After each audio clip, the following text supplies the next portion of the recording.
Hello everyone, this is Aarti and welcome to SR education online classes. Last class में हम लोग जो discuss कर रहे थे क्लास 6 के एनसीईआरटी की साइंस की बुक को डिस्कस कर रहे थे, जिसमें लेसन नंबर 1 से लेके लेसन नंबर 4 तक मैंने ऑलरेडी आपको करवा दिया है। आज हम जो डिस्कस करने वाले हैं लेसन नंबर 5 के बारे में डिस्कस करेंगे।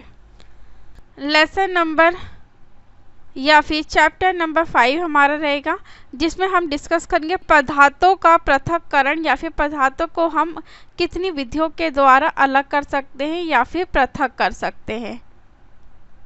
हमारे दैनिक जीवन में हम ऐसे बहुत से उदाहरण देखते हैं जिनमें हम पदार्थों के किसी मिश्रण से पदार्थों को पृथक या फिर अलग करते हुए देखते हैं। चाय बनाते समय चाय की पत्तियों को द्रव से चलनी या फिर छलनी द्वारा पृथक किया जाता है। जैसे ये इमेज में आपको दिखाया जा रहा है कि चाय की पत्तियों को चलनित्र या फिर छलनी के द्वारा पृथक करना, कि इसके अंदर क्या होगा कि जो ठोस पदार्थ यानी कि जो हमारी पत्तियां रह गई वो तो चाय की छलनी में ही रह गई, और जो द्रव पदार्थ यानी कि जो चाय है वो हमारा कहाँ आ जाएगा, कप में आ जाएगा। फसल कटाई के पश्चात अनाज को भूसे से पृथक करते हैं। मक्खन को पृथक करने के लिए दूध या फिर दही का मंथन किया जाता है। जैसा कि हमने अध्याय 3 में सीखा है कि रेशों से बीजों को पृथक या फिर अलग करने के लिए हम कपास को ओटते हैं। कदाचित आपने नमकीन दलिया अथवा पोहा खाया होगा। हाँ जी, बिल्कुल खाया है। यदि हमने ये पाया होगा कि इसमें मिर्च है तो खाने से पहले उन्हें सावधानी पूर्वक बाहर निकाल दिया होगा। तो ये क्या है, हमारा पोहा है। तो पोहा में से अगर हमारी मिर्च होगी, ये हरी मिर्च है, हरी मिर्च को हम क्या करेंगे, सावधानी पूर्वक अलग कर देंगे या फिर पृथक कर देंगे। कल्पना कीजिए कि एक टोकरी में आम और अमरूद भरे हैं और आपसे इन्हें पृथक करने के लिए कहा गया है, तो आप क्या करेंगे। इसके लिए आप एक प्रकार के फलों को उठाकर किसी पृथक बर्तन में रख देंगे। क्या यही सही है? ऐसा करना सरल प्रतीत होता है, परंतु यदि पृथक किए जाने वाले पदार्थ आम या अमरूदों की तुलना में बहुत छोटे हो तो उन्हें पृथक करने के लिए क्या करना होगा। कल्पना कीजिए यदि आपको रेत और नमक के मिश्रण से भरा कोई गिलास दिया जाता है, तो मिश्रण से रेत के कणों को हाथ से बीनकर पृथक करने की सोचना भी हमारे लिए असंभव है या फिर कठिन है। क्या हम कर सकते हैं? रेत और नमक के कण कितने होते हैं, बहुत छोटे होते हैं, इसलिए हम इसे पृथक हाथ से नहीं कर सकते। ये इमेज में आपको दिखाया जा रहा है कि दूध या फिर दही का मंथन करके मक्खन निकाला जा रहा है। परंतु पहले ये जानना चाहती है कि ऐसे पदार्थों को पृथक या फिर अलग करने की हमें आवश्यकता ही क्यों होती है। पहली चीज आवश्यकता इसलिए होती है, अगर आपको खिचड़ी बनानी है तो खिचड़ी बनाने के लिए क्या आप चावल में से कंकड़ और पत्थर अलग नहीं करेंगी, तो आप करेंगे ना, उसे चावल में से कंकड़ और पत्थर को अलग करते हैं ना, और उसके बाद ही खिचड़ी बनाते हैं। इसलिए हम खिचड़ी बनाने से पहले चावल में से कंकड़ और पत्थर को अलग करते हैं। चलिए क्रियाकला 1 को डिस्कस करते हैं। सारणी 5.1 के कॉलम 1 में पृथक्करण के कुछ प्रक्रम दिए हैं। पृथक करने का उद्देश्य तथा अवयवों को पृथक करने के ढंगों को कॉलम 2 तथा 3 में दिया गया है। तथापि कॉलम 2 तथा 3 में दी गई सूचना अव्यवस्थित हो गई है। क्या आप प्रत्येक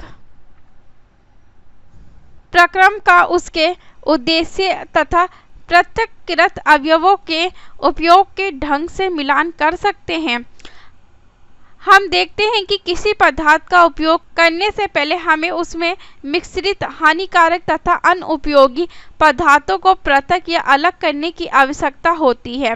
कभी कभी हम उपयोगी पदार्थों को भी पृथक करते हैं जिनकी हमें अलग से उपयोग करने की आवश्यकता होती है। तो हाँ, हम बिल्कुल अलग करते हैं। पृथक किए जाने वाले पदार्थों के कणों के आमाप अथवा द्रव्य भिन्न हो सकते हैं या अलग हो सकते हैं। ये पदार्थों की 3 अवस्थाओं जैसे ठोस, द्रव और गैस में से कोई भी हो सकती है।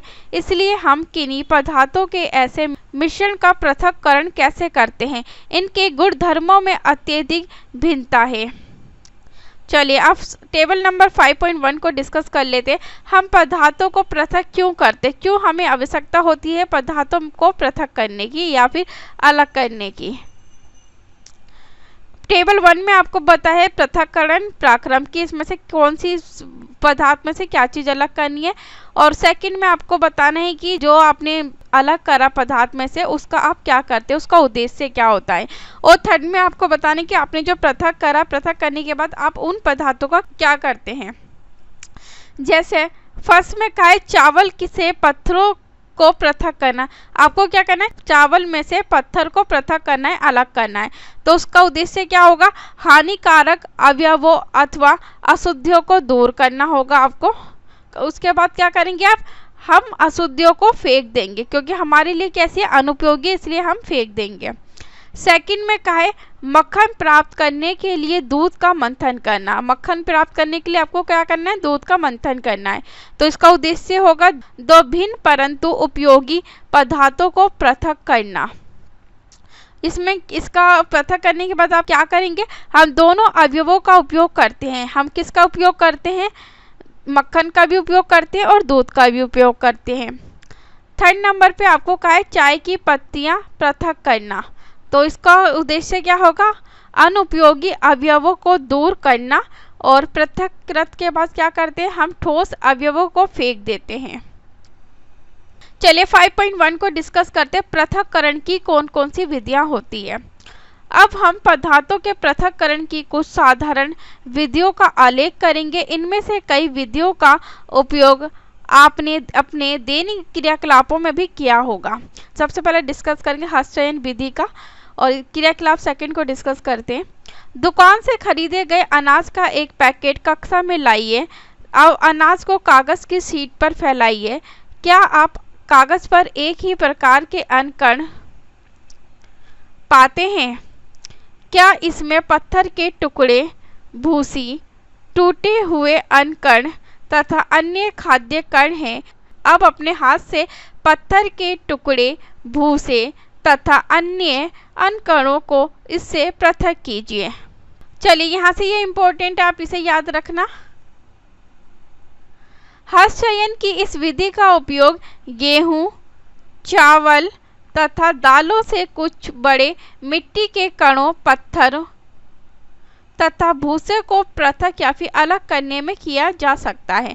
हस्तचयन विधि का प्रयोग कब करते हैं हम, गेहूं, चावल और दालों से जो कुछ बड़े मिट्टी के कण होते हैं या फिर पत्थर होते हैं या भूसा होता है, उसे अलग करने के लिए किया जाता है।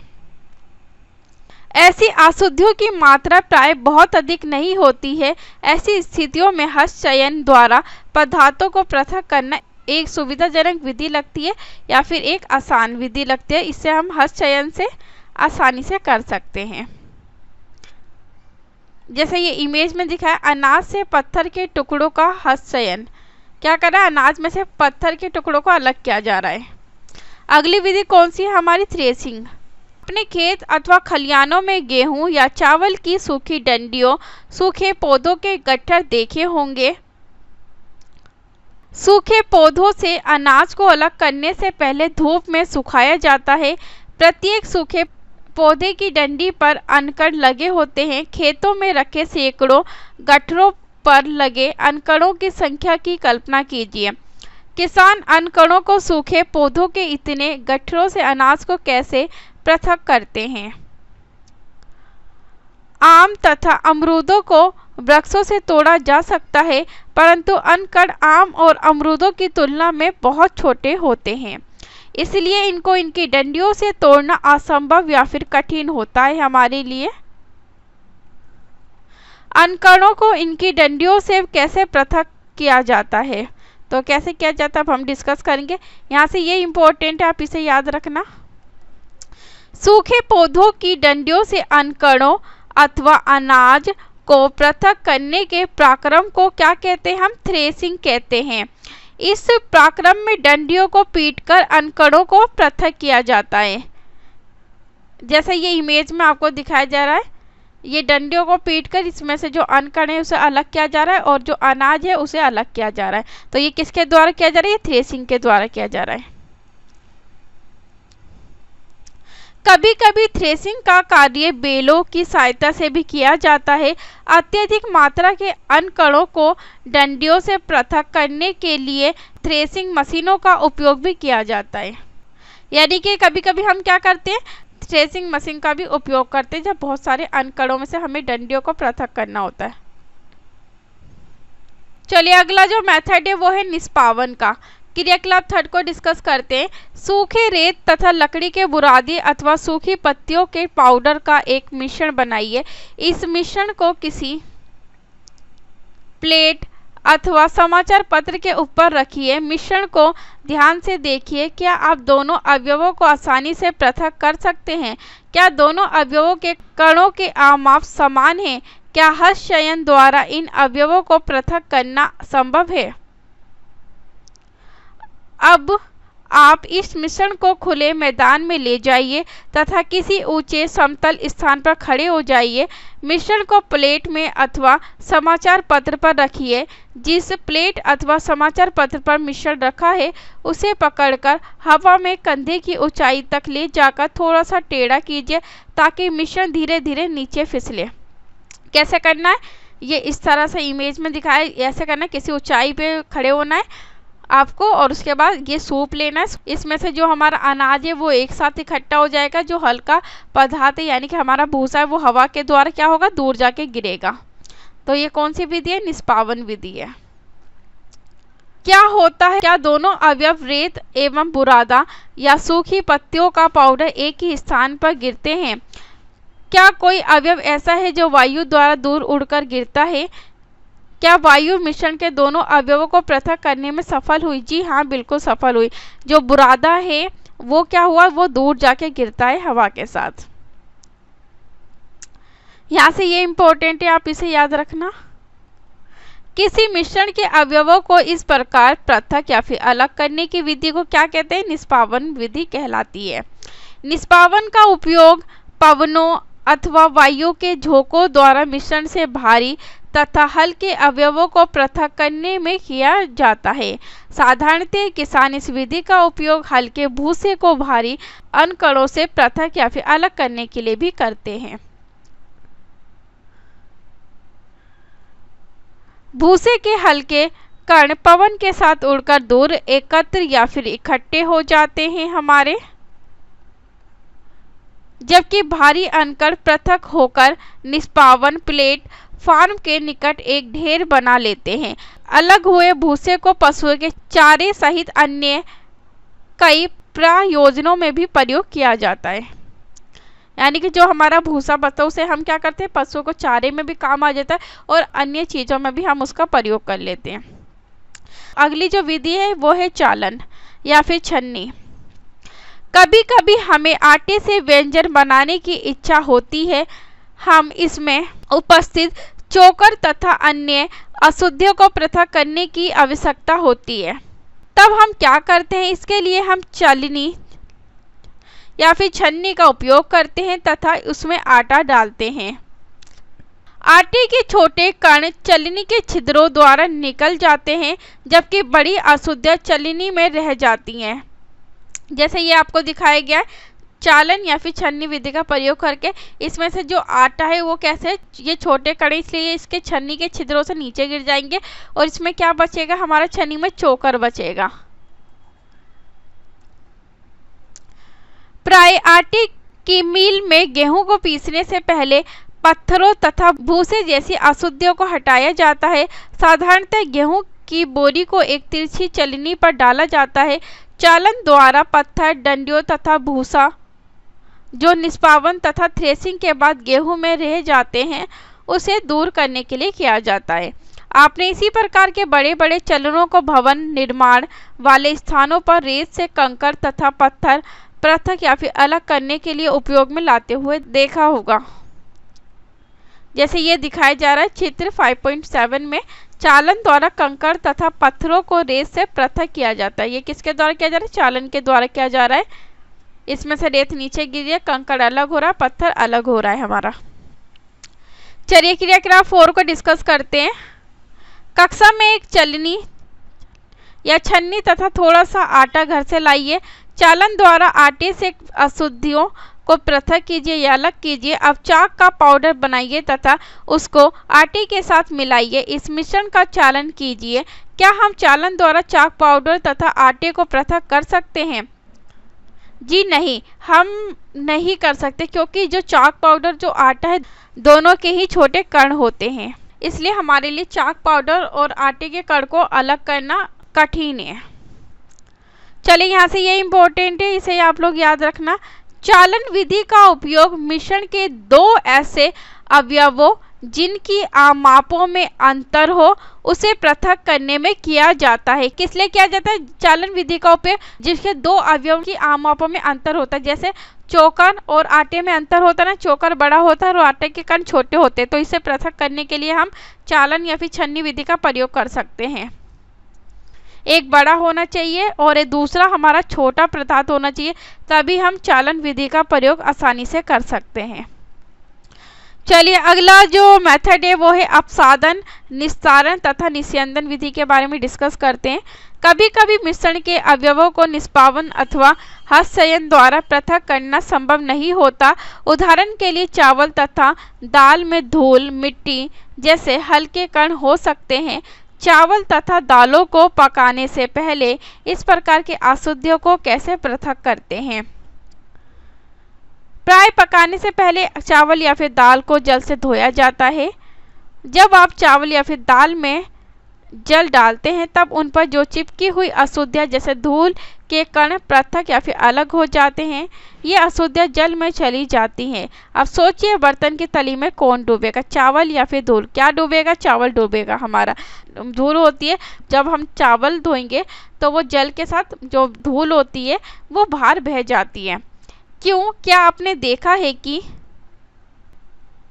बर्तन को थोड़ा सा टेढ़ा करके जल को बाहर गिराया जाता है? जी हाँ, बिल्कुल देखा है। यहाँ से ये इम्पोर्टेंट है, इसे याद रखना आप।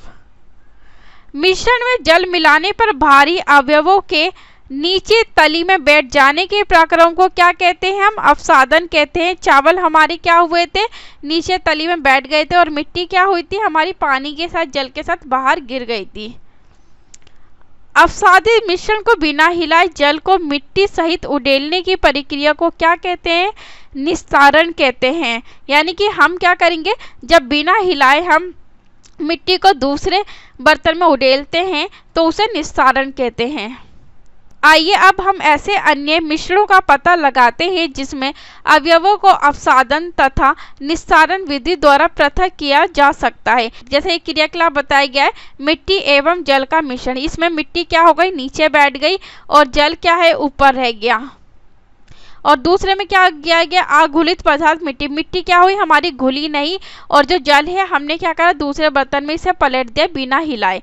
तो ये कौन सी विधि है हमारी? ये निस्तारण है, और ये हमारा क्या है? अपसादन है।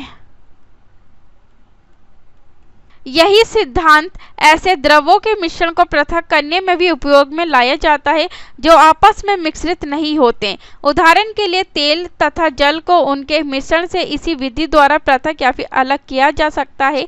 यदि द्रव के ऐसे मिश्रणों को कुछ समय के लिए रखा रहने दिया जाए तो वे दो पृथक पृथक परतों में बढ़ जाते हैं।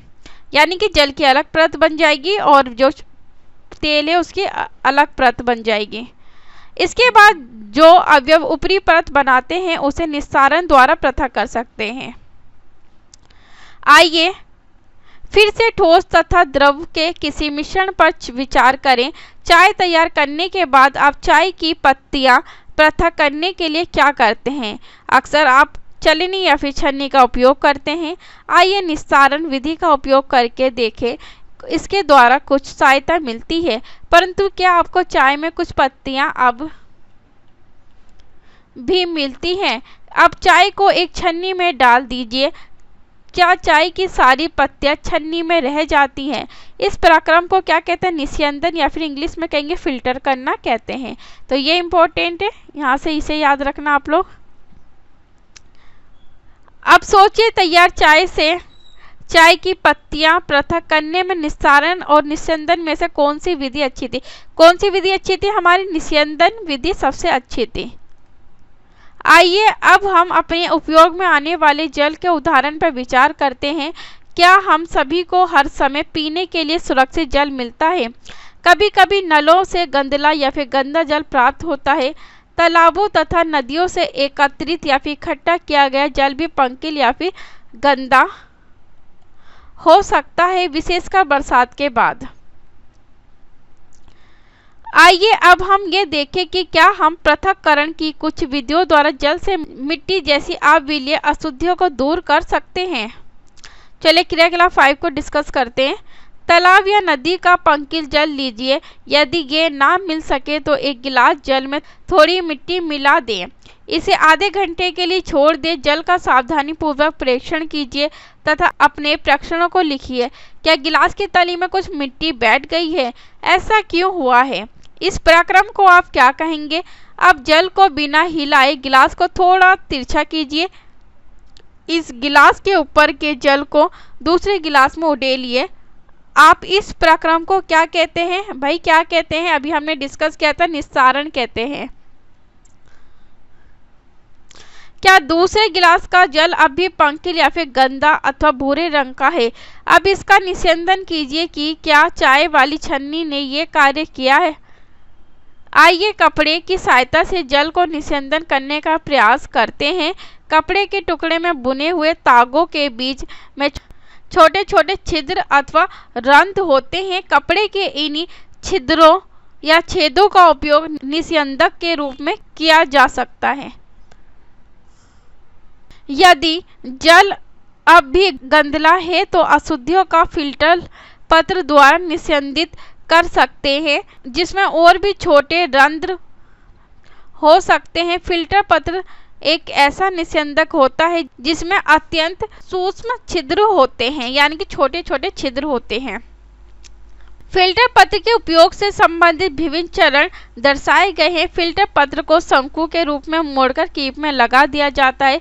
इसके पश्चात मिश्रण को फिल्टर पत्र के ऊपर उड़ेलते हैं। मिश्रण के ठोस कण इसके छिद्रों से नहीं गुजर पाते तथा फिल्टर पत्र पर ही रह जाते हैं। और उसके बाद जो हमारे ये शंकु है, ये जो फिल्टर पत्र है, इसे क्या करेंगे, हम एक कीप में रख देंगे और नीचे क्या है, हमारा जल है। और जो अशुद्धि हो जाएगी वो हमारी फिल्टर पत्र में रह जाती है और जल नीचे गिर जाता है।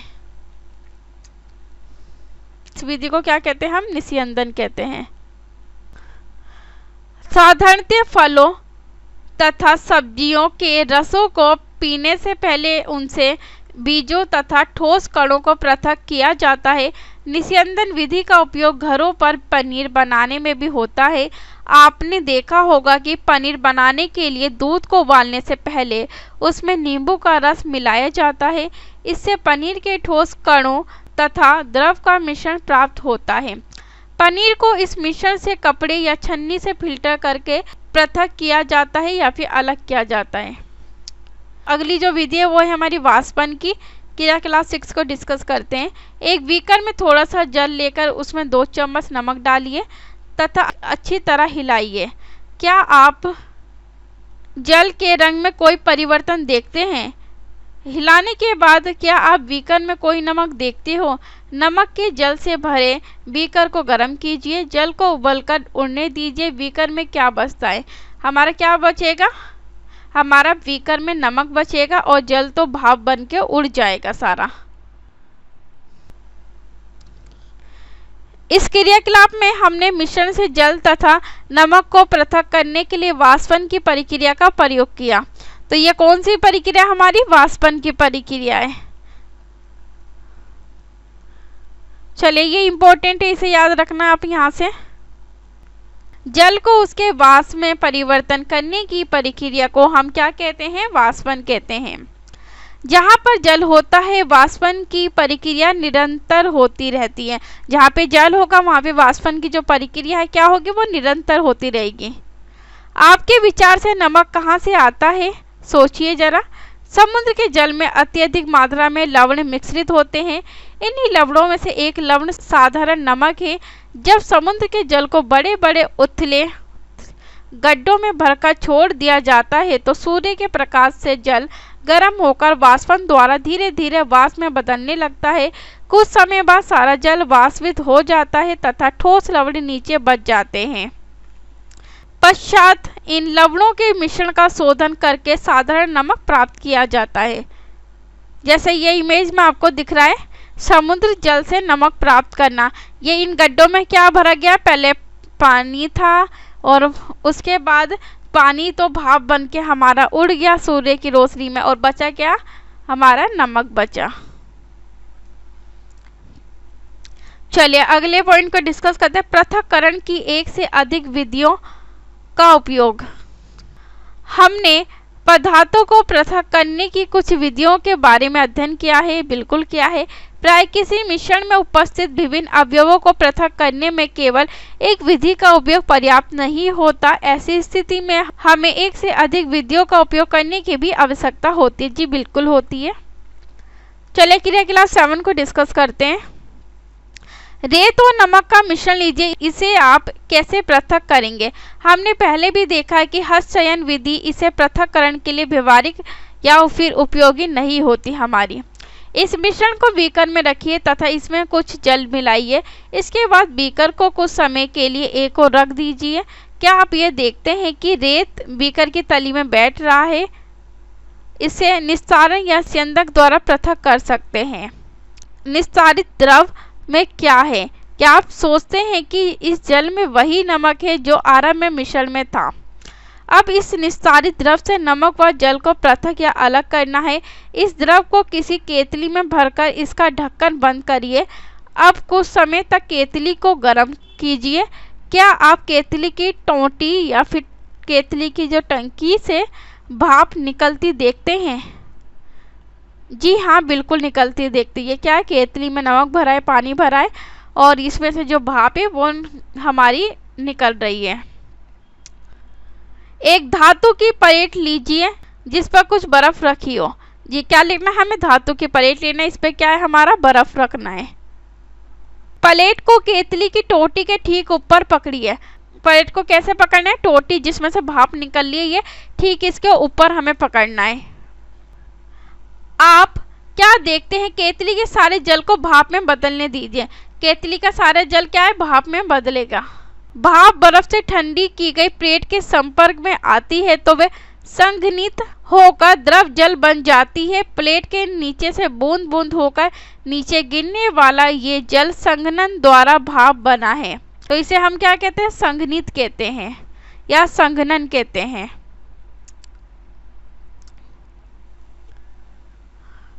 जल वाष्प से उसकी द्रव अवस्था में परिवर्तन होने की प्रक्रिया को संघनन कहते हैं। इसे याद रखना इम्पोर्टेंट है।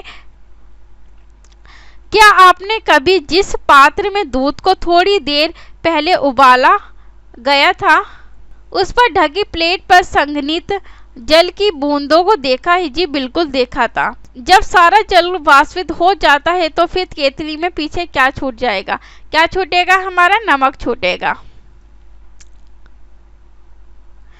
इस प्रकार हमने मिश्रण से नमक, रेत तथा जल को निस्तारण, निस्यंदन और वाष्पन तथा संकलन विधियों का प्रयोग कर सफलतापूर्वक पृथक किया है। तो बिल्कुल क्या था अभी हमने, पहली को रेत से नमक की पुनः प्राप्ति की समस्या है। उसने नमक के संपूर्ण या फिर पूरा पैकेट को रेत की थोड़ी मात्रा में मिलाया था। फिर उसने क्रियाकलाप 7 में सुझाई गई विधि द्वारा नमक को पुनः प्राप्त करने का प्रयास किया, परंतु उसने ये पाया कि वह तो लिए गए नमक के केवल थोड़े भाग की ही पुनः प्राप्ति कर पाई है। उसने कहाँ पे त्रुटि की है, कहाँ पे गलती की है, चलिए पता लगाते हैं। चलिए अगले पॉइंट में क्या है, क्या जल किसी पदार्थ की कितनी भी मात्रा को घोल सकता है। अध्याय 4 में हमने पाया कि कई पदार्थ जल में घुलकर विलयन बनाते हैं, तब हम उन पदार्थों को जल में विलयी कहते हैं। यहाँ से ये इम्पोर्टेंट है, आप इसे याद रखना। यदि हम जल की मात्रा निश्चित रखकर उस पदार्थ की मात्रा निरंतर बढ़ाते जाए तो क्या होगा। क्रियाकलाप 8 को डिस्कस करते हैं। इस कार्य के लिए आपको एक बीकर अथवा गिलास, एक चम्मच नमक तथा जल की आवश्यकता होगी। आधा कप जल बीकर में उडेलिए या डालिए। 1 चम्मच नमक इसमें डालकर तब तक विलोडित या हिलाइए जब तक कि यह पूरी तरह से घुल ना जाए। अब फिर 1 चम्मच नमक डालिए और भली भांति विलोडित कीजिए। इसी प्रकार 1-1 चम्मच करके नमक मिलाते तथा विलोडित करते जाइए। कुछ चम्मच भर नमक मिलाने के बाद क्या आप ये पाते हैं कि कुछ अविलेयी नमक बच जाता है और बीकर की तली में बैठ जाता है? यदि हाँ, तो इसका अर्थ ये हुआ कि अब जल में अधिक नमक नहीं घुल सकता। अब ये विलयन कैसा है? हमारा संतृप्त विलयन कहलाता है। यहाँ से इसे याद रखना, संतृप्त विलयन क्या होता है? जब जल में अधिक नमक नहीं घुल सकता, यानी कि एक निश्चित मात्रा तक ही नमक घुल सकता है जल में, तो उसे हम संतृप्त विलयन कहते हैं। यहाँ एक संकेत है जो ये बताता है कि उस समय संभवतः क्या गलत हुआ जब पहली ने रेत में अधिक मात्रा में मिले नमक की पुनः प्राप्ति का प्रयास किया था। कदाचित नमक की मात्रा संतृप्त विलयन बनाने के लिए आवश्यक मात्रा से बहुत अधिक थी। अविलीन नमक रेत के साथ मिला रह गया, जिसे पुनः प्राप्त किया जा सका। वह अधिक मात्रा में जल का उपयोग करके अपनी समस्या हल कर सकती थी। कल्पना कीजिए कि उसके पास मिश्रण में सारे नमक को घोलने के लिए पर्याप्त मात्रा में जल नहीं है।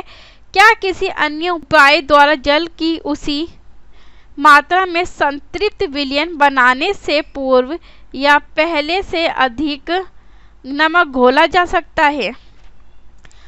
आइए अब हम पहली की सहायता करने का प्रयास करते हैं। क्रियाकलाप 9 को डिस्कस करते हैं। बीकर में कुछ जल लीजिए तथा उसमें मिलाइए जब तक इसमें नमक न घुल सके। इस प्रकार हमें नमक का जल में संतृप्त विलयन प्राप्त होता है। अब इस संतृप्त विलयन में कम मात्रा में नमक मिलाइए और इसे गर्म कीजिए। क्या पाते हैं? बीकर की तली वाले नमक का क्या हुआ है? क्या अब ये घुल गया है? यदि हाँ, तो क्या इस विलयन को गर्म करने पर इसमें और अधिक नमक घोला जा सकता है? इस गर्म विलयन को ठंडा होने दीजिए। क्या बीकर की तली में नमक पुनः बैठता दिखाई देता है? ये क्रियाकलाप सुझाता है कि गर्म करने पर नमक की अधिक मात्रा घोली जा सकती है। ये यहाँ से इम्पोर्टेंट है कि गर्म करने पर नमक की अधिक मात्रा घोली जा सकती है। क्या जल में विभिन्न विलेय पदार्थों की समान मात्रा घुली है? आइए पता लगाते हैं। चलिए क्रियाकलाप 10 को डिस्कस करते हैं। 2 गिलास लीजिए और प्रत्येक में आधा कप पानी भरिए। एक गिलास में 1 चम्मच नमक मिलाइए और तब तक विलोडित कीजिए जब तक कि वह घुल ना जाए पूरी तरह। 1-1 चम्मच नमक की मात्रा विलयन संतृप्त होने तक डालते जाइए। नमक के चमचों की संख्या जो कि घोली गई है सारणी 5.2 में लिखना है हमें। अब इस क्रियाकलाप को चीनी से दोहराइए। क्या आप इसको जल में विलेय अन्य पदार्थों से भी दोहरा सकते हैं? सारणी 5.2 से आप क्या जानकारी प्राप्त करते हैं? क्या आपने पाया कि जल विभिन्न पदार्थों की भिन्न भिन्न या अलग अलग मात्रा को घोलता है? हमने पदार्थों के पृथक्करण की कुछ विधियों के विषय में चर्चा की है। इस अध्याय में प्रस्तुत पृथक्करण की विधियों का उपयोग विज्ञान प्रयोगशाला में भी किया जा सकता है। हमने ये भी सीखा कि पदार्थ को द्रव में घोलने से विलयन बनता है। यहाँ से इम्पोर्टेंट आप लोग इसे याद रखना, पदार्थ को द्रव में घोलने से विलयन बनता है। यदि विलयन में और पदार्थ ना घुल सके तो ये क्या कहलाता है? संतृप्त विलयन कहलाता है। यदि विलयन में और पदार्थ ना घुल सके तो उसे संतृप्त विलयन कहते हैं। चलिए, जैसे टेबल नंबर 5.2 में काय पदार्थ है? नमक और जल में घुलने वाले पदार्थों की मात्रा, चम्मचों की संख्या। क्या है? नमक जल में घुल जाएगा और चीनी जल में घुल जाएगी। चलिए प्रमुख शब्दों को डिस्कस कर लेते हैं। मंथन क्या होता है? दूध या दही का मंथन करके हम क्या निकालते हैं? मक्खन निकालते हैं। संघनन के बारे में भी हमने पढ़ा था। संघनन क्या होता है? जल वाष्प से उसकी द्रव अवस्था में परिवर्तन होने की प्रक्रिया को क्या कहते हैं? संघनन कहते हैं। निस्सारण, निस्सारण के बारे में अभी हमने पढ़ा था। निस्सारण उसे कहते हैं अपसादित मिश्रण को बिना हिलाए जल को मिट्टी सहित उड़ेलने की क्रिया को हम क्या कहते हैं? निस्सारण कहते हैं। वाष्पन, वाष्पन के बारे में अभी हमने पढ़ा था ना। वाष्पन होता है जल को उसके वाष्प में परिवर्तन करने की प्रक्रिया को क्या कहते हैं? वाष्पन कहते हैं। निस्यंदन, निस्यंदन के बारे में भी अभी हमने पढ़ा था। निस्यंदन किसे कहते हैं? चाय की सारी पत्तियां जब छन्नी में रह जाती हैं, इस प्रक्रम को निस्यंदन या फिर फिल्टर करना कहते हैं। हस्तचयन, हस्तचयन के बारे में भी हमने अभी डिस्कस किया था। गेहूं, चावल, दालों से बड़े मिट्टी के कणों, पत्थर तथा भूसे को अलग करना किसके द्वारा? हस्तचयन विधि के द्वारा करना आसान होता है। संतृप्त विलयन के बारे में भी हमने डिस्कस किया था। बताइए संतृप्त विलयन क्या होता है? जब विलयन में और पदार्थ ना घुल सके तो उसे क्या कहते हैं? संतृप्त विलयन कहते हैं। अपसादन, अपसादन के बारे में अभी हमने डिस्कस किया था। अपसादन बताइए क्या होता है? अपसादन कहते हैं मिश्रण में जल मिलाने पर भारी अवयवों के नीचे तली में बैठ जाने के प्रक्रम को अपसादन कहते हैं। जैसे हमने क्या करा था? चावल को पकाने से पहले चावल को धोया था। चावल में से जो मिट्टी के कण थे, जो मिट्टी थी, वो तो पानी के साथ, जल के साथ बाहर चली जाती है और बचता क्या है? वो हमारा चावल बचता है। तो चावल हमारे बर्तन में नीचे डूब जाता है। चालन, चालन के बारे में अभी हमने डिस्कस किया था। बताइए चालन क्या होता है? चालन विधि होती है कि मिश्रण के दो ऐसे अवयव होते हैं, अवयवों जिनकी मापों में अंतर हो, यानी कि एक बड़ा होना चाहिए, एक छोटा होना चाहिए, उससे चालन या फिर छन्नी के द्वारा पृथक किया जाता है। जैसे हमने क्रियाकलाप जब करा था कि चोकर और आटा लिया था, आटे में से चोकर को अलग करना था, तो किसके द्वारा किया था? छन्नी के द्वारा किया था।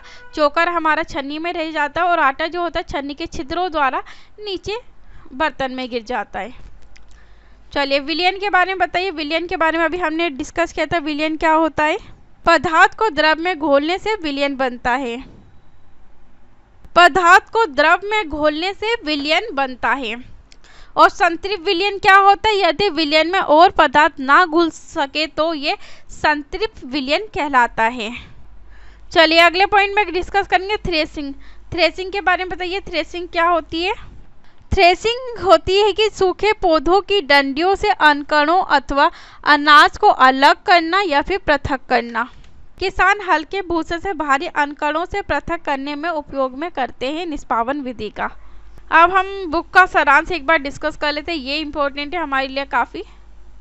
हस्तचयन, निष्पावन, चालन, अपसादन, निस्सारण तथा निस्यंदन मिश्रों से अवयवों के पृथक्करण की कुछ विधियां हैं।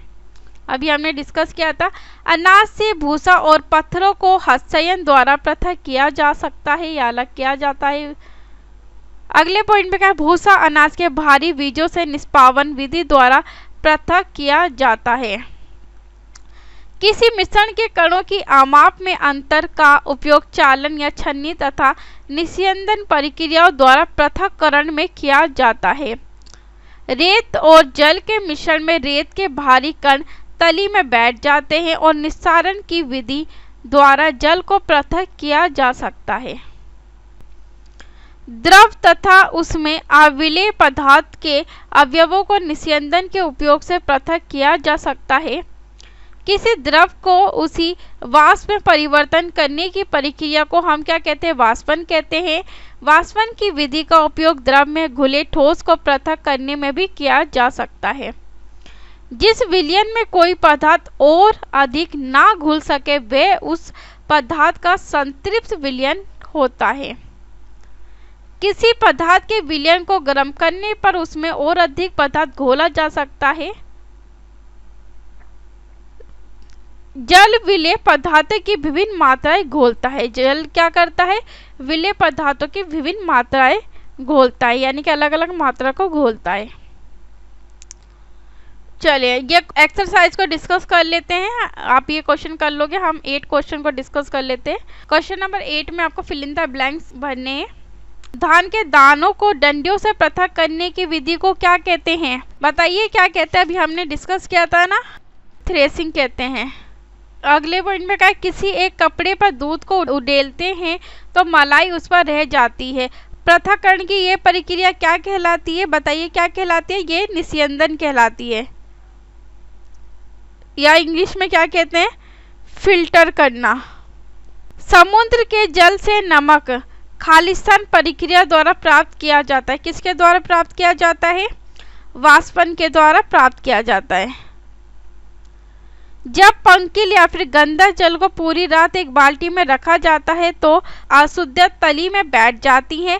इसके पश्चात स्वच्छ जल को ऊपर से पृथक कर लेते हैं। इसमें उपयोग होने वाले पृथक्करण की प्रक्रिया को क्या कहते हैं? क्या कहते हैं? निस्तारण कहते हैं। अभी हमने डिस्कस किया था ना। चलिए क्वेश्चन 9 को डिस्कस करते हैं। आपको ट्रू और फॉल्स बताने, सत्य और असत्य। दूध और जल के मिश्रण को निस्यंदन द्वारा पृथक किया जा सकता है? जी नहीं किया जा सकता। नमक तथा चीनी के मिश्रण को निष्पावन द्वारा पृथक कर सकते हैं? जी नहीं कर सकते। नमक और चीनी दोनों ही कैसे होते? छोटे कण होते हैं और भारी कण होते हैं। चाय की पत्तियों को जल से पृथक्करण निस्यंदन द्वारा किया जा सकता है? जी हाँ, किया जा सकता है। अनाज और भूसे का पृथक्करण निस्तारण प्रक्रम द्वारा किया जा सकता है? जी नहीं किया जा सकता। अनाज और भूसे का पृथक्करण कैसे करते हैं? ये निष्पावन विधि के द्वारा करते हैं। ये पूरा चैप्टर हमने बहुत अच्छी तरीके से डिस्कस करा है। आई होप कि आपको पूरा चैप्टर बहुत अच्छी तरीके से समझ में आया होगा। आज की क्लास को यहीं समाप्त करते हैं। अगली क्लास में कुछ अगले टॉपिक से रिलेटेड हम लोग डिस्कस करेंगे। तो थैंक यू सो मच आज की क्लास के लिए।